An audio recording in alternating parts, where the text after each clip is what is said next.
estamos juntos nessa parada de um ajudando ao outro nesse tempo de recolhimento.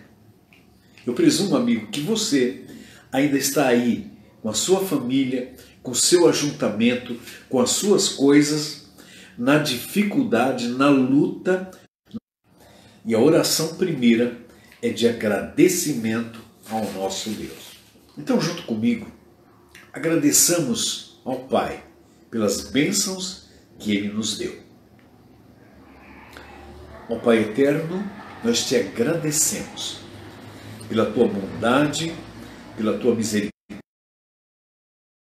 Nós te agradecemos pelo teu suporte, pela força interior que nos movimenta. Abençoe o teu povo, abençoe aqueles que estão necessitados, para que eles também estejam presentes. Te agradecemos no nome de Jesus, nosso amado e querido Salvador. Que assim seja. Amém. Pois bem, irmãos e amigos, como nós estamos no recolhimento, e você também está, e já há mais de 2 meses, e talvez a gente se estenda um pouquinho mais, isso significa que a tragédia que se abateu sobre nós, ela é grande demais, e ela abrangeu o mundo inteiro. Então não é uma coisa nossa, da nossa cidade, do nosso estado, do nosso país, mas é do mundo inteiro. Todo mundo foi afetado por essa tragédia. E quantas pessoas estão morrendo, sucumbindo e estão em dificuldade. E o mundo está numa mutação total. E não sabemos o futuro, o que virá. Mas nessa noite,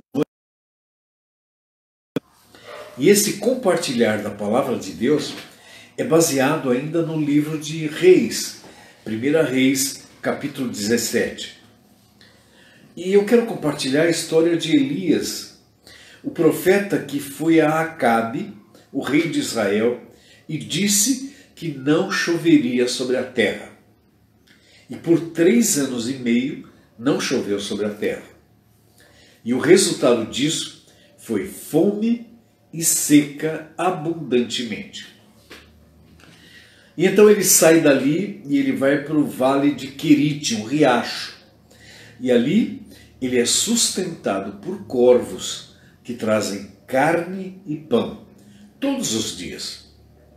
E a água cristalina era do ribeiro e ali estava. Ele ficou no bem bom naquele acampamento, sendo sustentado de forma inusitada pelo próprio Deus.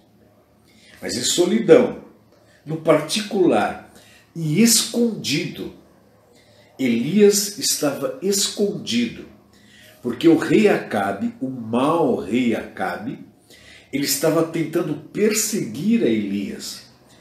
E ele queria matar a Elias, ele queria eliminar a Elias. Então, protegido por Deus, Elias estava escondido ali no riacho de Querite. Mas como o vaticínio de Elias, a profecia dele, a palavra dele, baseado naquilo que Deus lhe tinha dito, que não choveria sobre a terra, o profeta também passou pela provação. Isso me leva a pensar e me leva a dizer para você que qualquer um está passível de passar pelas mesmas provações. Não é porque você é de Deus, não é porque você serve a Deus que você está imune das dificuldades. Você vai passar pelas mesmas provações que todo mundo passa. Elias passou.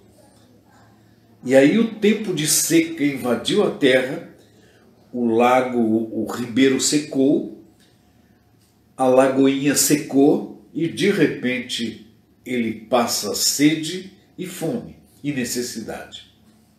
E então é nesse momento que Deus se manifesta outra vez ao homem de Deus.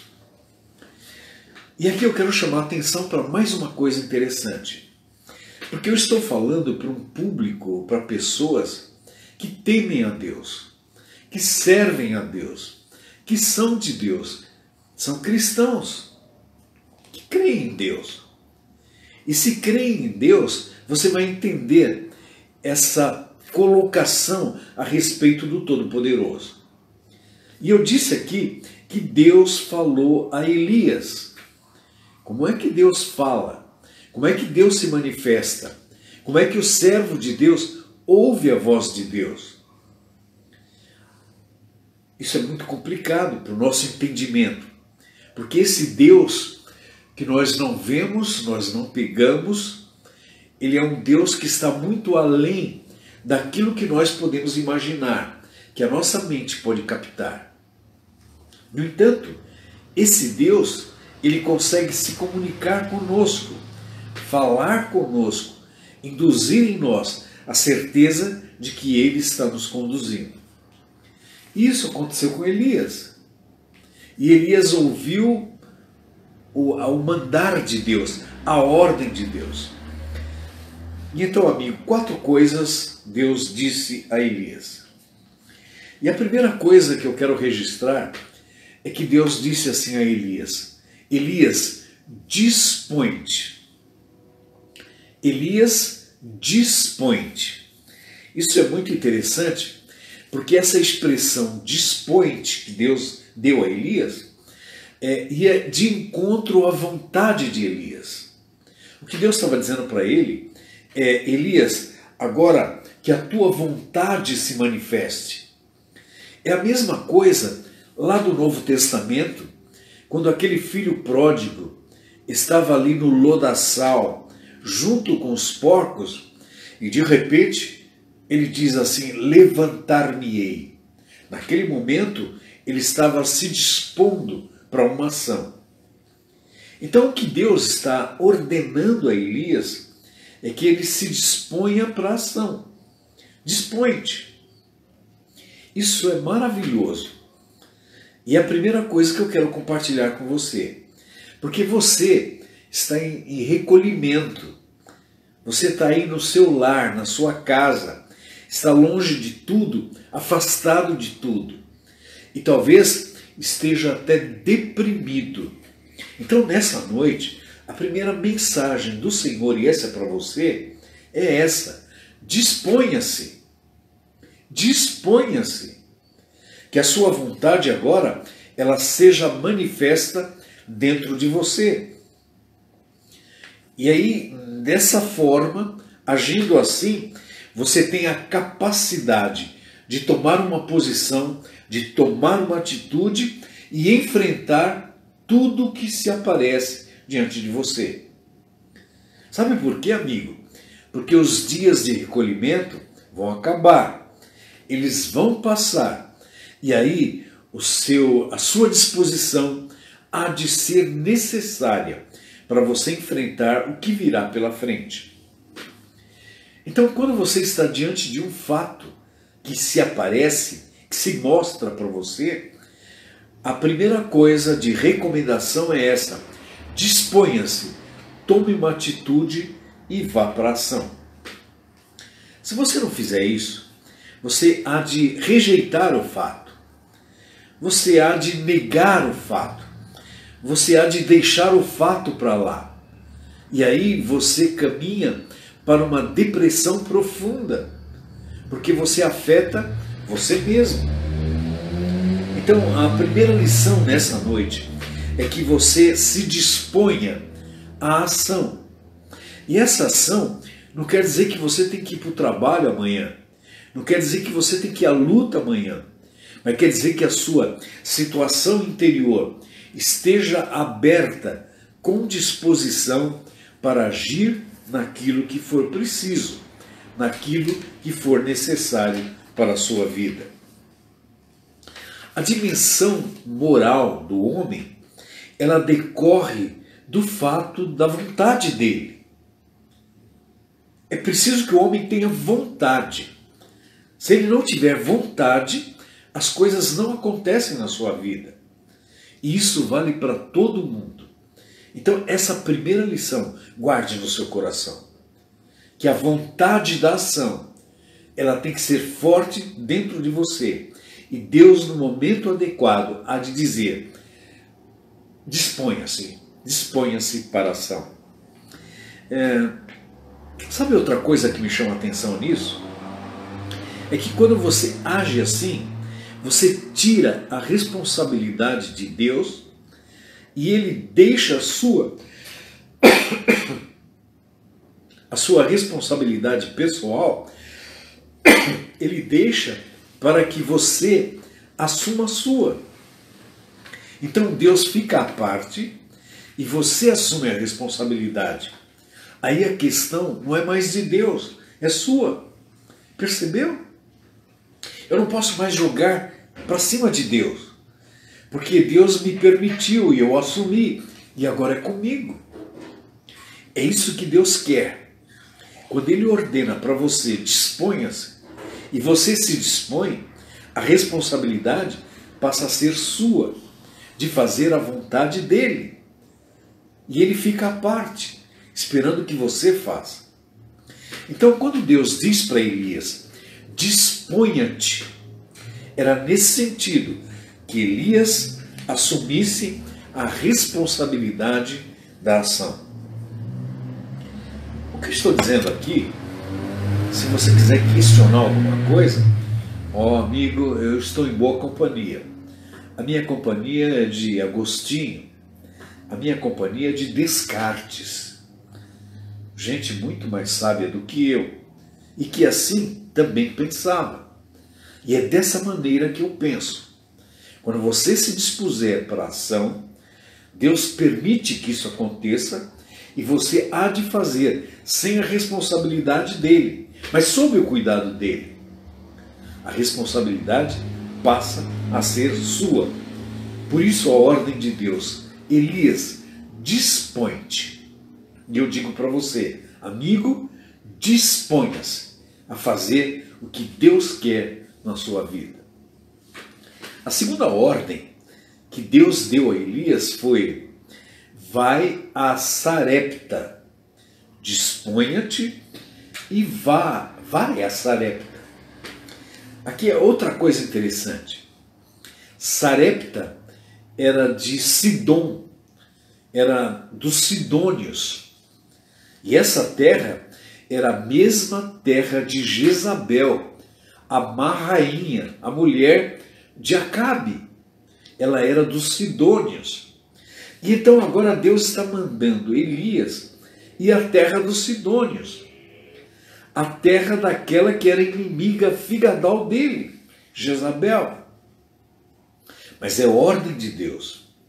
Vai a Sarepta, a terra dos sidônios. Isso me leva a pensar algumas coisas. A primeira é que Deus dá um senso de direção. Deus determina o lugar e Deus dá um sentido de tempo. Isso significa que a ordem de Deus, ela vem concatenada com a vida. Mas para Elias, isso era muito obscuro. A mente dele não conseguia captar tudo isso de Deus. E eu quero dizer para você, amigo, que a sua também não pode captar. Nem a minha, nem a de ninguém, nem a do mais sábio homem da terra. Nem ele pode captar isso. Porque Deus é que está no controle de todas as coisas. E é Ele quem sabe. Mas quando Ele ordena, e Ele manda para determinado ponto, para determinado lugar, em um tempo adequado, é porque Ele sabe das coisas. E a você cabe apenas obedecer a Ele. E nesse sentido, o Cronos, o tempo que nós vivemos, está bem ajustado com o Kairos de Deus, o tempo de Deus. E quando os dois se ajustam, nós estamos dentro da vontade de Deus. Então você que está no recolhimento, se Deus falar consigo de alguma maneira, e Ele determinar o passo a seguir, a caminhada a seguir, saiba que Ele está ajustado com você, conectado com você, no tempo dele e no seu tempo também. Então, é esperar essa manifestação de Deus. Ela não vem nem antes, nem depois. Ela vem no tempo certo para a sua vida. Então, espere a manifestação de Deus. Outra coisa que chama a atenção aqui é que os sidônios, ou Sarepta, ou a terra para onde ele foi, eles não seguiam a Deus, o Deus de Israel. Isso me chama a atenção porque a ida do profeta para Sarepta, uma terra de pessoas que não seguiam a Deus, mostra a graça de Deus. Essa graça abundante de Deus, ela é tão fantástica que ela não vislumbra raça nenhuma. Ela alcança a todos.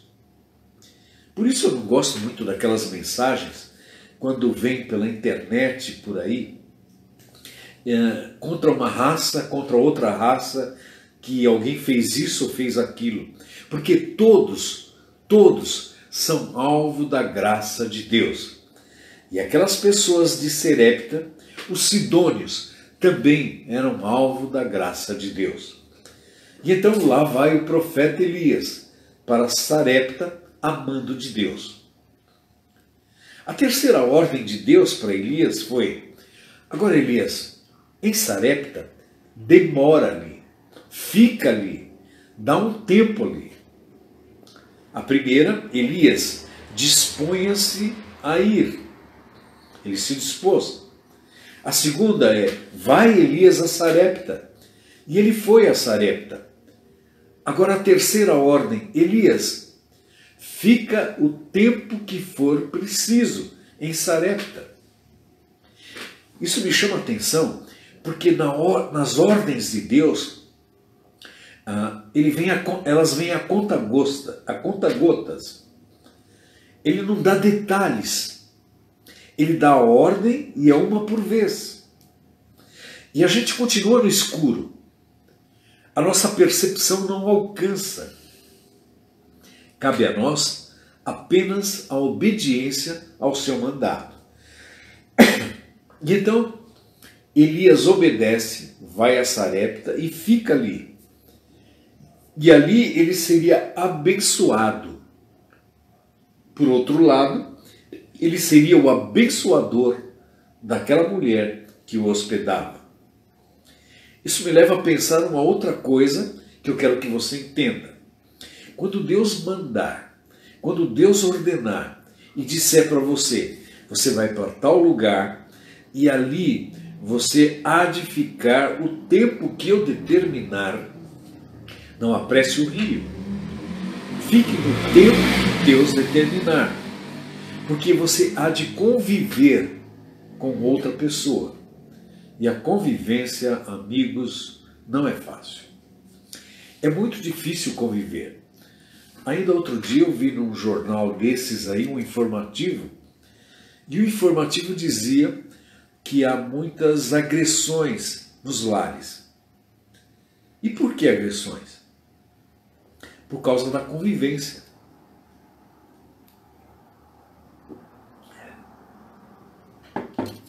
É difícil você acordar e você olha, está a pessoa ali. Você caminha no corredor, está a pessoa ali. Você vai para o almoço, está a pessoa ali. Você vira para um lado, está a pessoa ali. Todo o tempo, um dia, 2 dias, uma semana, um mês, o tempo todo, e daqui a pouco você já não tem mais assunto, você já não tem mais o que dizer. E daqui a pouco começam as agressões, e aí daqui a pouco fica intolerável. É difícil conviver um com o outro. Mas, por outro lado, fora da convivência de um para com o outro, há algo muito interessante a se manifestar. E a manifestação é de que, quando estamos juntos, as nossas vulnerabilidades, elas aparecem. A pessoa com quem eu convivo, ela passa a me conhecer. E quando ela me conhece, ela conhece as minhas falhas, os meus defeitos e as minhas virtudes. E eu também conheço as delas. E nós vamos convivendo agora no meio de vulnerabilidades. Qual é a vantagem disso? A vantagem é que a verdade é o único elo que se estabelece entre nós. Eu tenho que pisar em cima da verdade. Eu tenho que andar na verdade. E a verdade é o fluxo que nos une. Nesse sentido, tudo é bom, tudo é maravilhoso e a convivência faz com que trilhemos o caminho da verdade. Isso mostra que a nossa vida vai ser uma vida cheia de autenticidade. Então, esse tempo que você está aí, no recolhimento, está levando você a se tornar autêntico. E seja cada vez mais. Não tem como enrolar, não tem como enganar mais. O único caminho é você falar a verdade em todas as ocasiões. Porque você não tem como andar na mentira, numa convivência tão próxima como você tem agora. Bem, a quarta ordem aqui, o quarto dito de Deus para Elias foi: uma mulher viúva te sustentará. Então a primeira, Elias, disponha-se. Elias dispôs-se. Elias vai a Sarepta. Elias foi a Sarepta. E agora, Elias, uma viúva, uma mulher te sustentará. E então agora é uma outra situação para Elias. E difícil. Por quê? A primeira experiência dele foi sozinho. Ele estava ali largado à beira de um riacho, sendo sustentado por corvos, por animais, de uma forma inusitada. Mas ele tinha a melhor comida e a melhor água. Agora, ele ia ser sustentado por uma mulher pobretona, que não tinha nada. Ia estar na intimidade da casa dela, sendo ajudado por ela e ajudando-a na caminhada da sua vida. Então, o servo de Deus, Elias, era dependente de Deus em todos os aspectos. Assim, amigo que me ouve, você também. Você é dependente de Deus em todas as situações. Onde você for, você há de ser dependente de Deus. Onde você for, você vai propiciar com que o outro seja também dependente de Deus através da sua vida. Você influencia e é influenciado, e a bênção de Deus recai sobre ambos. Bem, depois dessas 4 ordens que Deus manifestou, dispõe-te, vai a Sarepta, e aí vai lá e encontra-te com aquela mulher viúva que há de te sustentar. Então agora fique imaginando o encontro de Elias com essa mulher. Ele chega à porta da cidade e aquela mulher está apanhando gravetos, lenha. Ele aborda aquela mulher e ele pede um pouco de água. A maior necessidade de Elias era a água. A seca era abundante. O riacho tinha secado. Ele fez uma caminhada longa e ele precisava de água. Ele pede para a mulher. E solicitamente aquela mulher vai buscar água para dar para ele. Mas enquanto a mulher se prepara para buscar a água, Elias pede comida. E então, aquela mulher agora dá uma paradinha, olha para ele e diz assim: olha, eu não tenho nada. Eu não tenho nada cozido. O que eu tenho é um pouquinho de farinha, uma vasilha. E eu tenho também um pouquinho de azeite numa botija. É tudo que eu tenho. E o que eu vou fazer é preparar a última refeição, para que depois de comer, eu e meu filho nós vamos esperar a morte. A vida dessa mulher, segundo a cabeça dela, segundo o entendimento dela, segundo a mente dela, era comer a sua última refeição e não havia mais esperança nenhuma, a não ser aguardar a chegada da morte. Mas ao invés da morte, quem chega é a salvação através da vida do profeta. Mas quando a salvação chega, ela vem pedindo algo. É preciso que algo fosse dado. Isso é interessante, porque as pessoas aí fora estão apenas querendo receber. Mas a lição aqui é da dádiva. É primeiro dar. Não receber, é o dar primeiro. E é dar do pouco que tem. É o repartir. É o comungar. É o partilhar de um para com o outro. E aí assim as coisas poderão ir a bom termo. Então Elias, sentindo o drama daquela mulher, ele diz algumas coisas. E a primeira delas é: mulher, não tenha medo. Mulher, não tenha medo. Eu repito para você, amigo, para você, minha amiga, não tenha medo. Ah, falta dinheiro, ah, falta emprego, ah, falta tudo aqui em casa. Não tenha medo. Ah, mas eu não tenho saída. Não tenha medo. Lembre-se dessa mulher. Era a última refeição dela. E ela ia esperar a morte, de fome e de sede. Ela e o filho. E o profeta disse para ela: não tenha medo. Não tenha medo. A segunda coisa que o profeta disse para ela foi: mulher, vai e faze conforme tu disseste. Ela tinha que fazer exatamente o que ela tinha proposto fazer e cuidar da comida. Aí o profeta diz a terceira coisa: mas em fazendo a comida, eu quero que você atente para o seguinte: a primeira parte, o primeiro bolo é meu. Primeiro o meu. Depois você faz para você e para o seu filho. Isso é difícil de entender.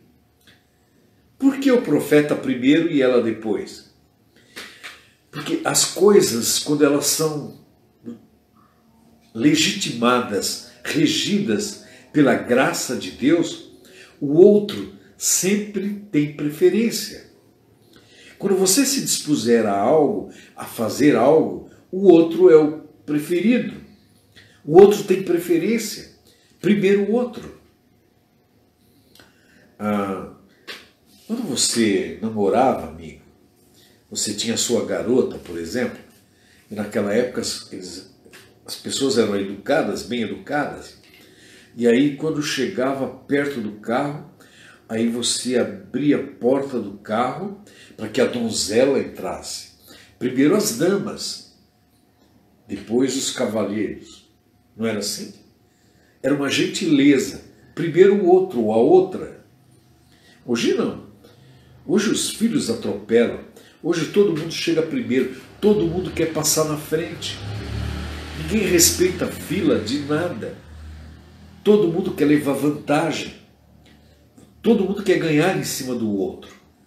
A graça, quando se manifesta, o outro leva vantagem. Então, nesse sentido, a lição para aquela mulher era que o outro, que era o profeta, vinha em primeiro lugar. A bênção dela viria depois.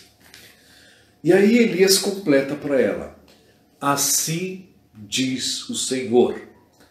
Assim diz o Senhor. A farinha da tua panela não vai faltar. O azeite da tua botija não vai faltar. As duas coisas não faltariam até o tempo que voltasse a chuva sobre a terra. Então isso aqui leva a gente a entender que Deus, quando propicia a sua participação em forma de milagre, ele tem duração, ele tem tempo de validade, até a chuva voltar. Tinha tempo. Mas nesse tempo, a provisão seria total. Então, amigo, se assim é, e você está nessa dependência de Deus, nesse tempo, Deus há de cuidar da sua vida. Amém? Amém, irmão? Posso ouvi-lo dizendo amém? Deus há de cuidar de sua vida nesse tempo. Deus há de cuidar de você até o dia em que voltar a chuva sobre a terra, até o dia das coisas começarem a se normalizar. E assim eles fizeram e comeram por muitos dias, segundo consta na palavra de Deus. Mas sabe o que me chama a atenção? E aqui eu quero ir para a parte final para que você entenda. É quando Elias diz assim: assim diz o Senhor. Essa colocação do assim diz o Senhor, eu fico pensando, como é que Deus diz? Será que eu ouço uma voz, a voz de Deus falando aos meus ouvidos? Será que é um sonho? Será que é uma percepção? Será que é alguém falando? Será que é um sentimento? O que é esse falar de Deus? Eu quero que você entenda algo agora, nesse momento. Quando você ouve uma música maravilhosa, por exemplo, um quarteto na fase final de Beethoven, você vai ouvir a música e de repente aquela música chega num momento triste. E é tanta tristeza que sai naquela música que o seu coração é completamente tomado pela tristeza. Você sente a tristeza. Mas a música não é triste. Ela é linda, ela é maravilhosa, ela é artística, ela é fenomenal. No entanto, ela te leva a uma tristeza que só você pode expressar. Você é capaz de chorar. O que a música consegue quando ela penetra assim e traz essa mensagem para o seu coração? Você chegou ali ao teatro, você chegou alegre, contente, rindo, mas agora aquela música te levou às lágrimas e a uma tristeza profunda. Mas aquela tristeza, ela se tornou uma alegria de você perceber todo o cenário, toda a encenação e a profundidade dela. E você sentiu a tristeza. Você percebeu a tristeza, mas você pairava acima dela. Você pairava acima do seu ego, do seu ser. Sabe quem consegue isso? As artes também conseguem isso. Você vai apreciar uma obra artística e você analisa, você aprecia, você investiga e de repente você sente que aquele artista, o que ele fez, colocou alguma coisa tão forte que invade o seu coração. E o seu coração é tocado por algo que você não sabe explicar.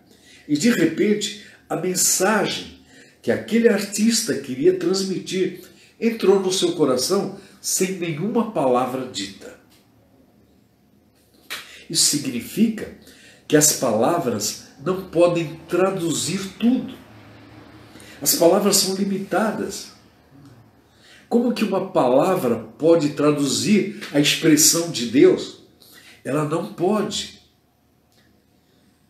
Por isso eu tenho dificuldade para aqueles que vêm falar em nome de Deus e gritam, esbravejam, falam. As palavras não conseguem expressar tudo de Deus.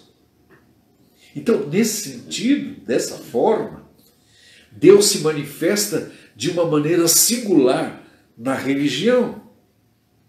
A verdadeira religião é o Deus conosco. é o Cristo em nós, é a mente de Cristo. E quando isso acontece na nossa vida, Ele está. E nesse momento eu pairo acima das coisas. E quando isso me vem como certeza, é algo de desfrute. E eu não consigo nem explicar, mas eu sei. É como se Deus estivesse ordenando, e eu não vacilo, eu não duvido, eu obedeço, porque é. E ninguém sabe explicar. A música tem esse poder, as artes têm esse poder, e a religião baseada em Deus tem esse poder. Por isso, Elias, quando fala, assim diz o Senhor, é porque isso estava dentro do seu coração. Ele que era um homem que estava sendo caçado por Acabe. Acabe queria matá-lo. E Deus estava escondendo o seu servo por toda parte, para que uma missão de Deus fosse cumprida em todo um cenário mundial da época. Da mesma maneira, hoje, no cenário mundial da nossa época, Deus está se movendo. E Ele está movendo as suas peças, o seu povo, os seus servos, para que façam a vontade de Deus. E a vontade de Deus, ela vem expressa naquilo que é colocada no coração, na alma, no âmago, no entendimento, na mente.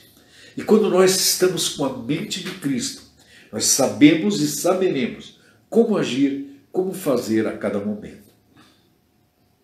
Sendo assim, amigo, você que é cristão, você que é servo do Senhor, você que teme a Deus, você que busca a Deus, não tenha medo. O Senhor está consigo, Ele o ajudará na passagem e Ele ditará o caminho que você vai seguir. Mas lembre de uma coisa, é um passo por vez. É a cada momento a dependência dEle e assim até você chegar à eternidade. Que o Senhor seja abençoado e que a sua vida e a da sua família seja também da mesma forma abençoada. No nome de Jesus. Amém, Senhor.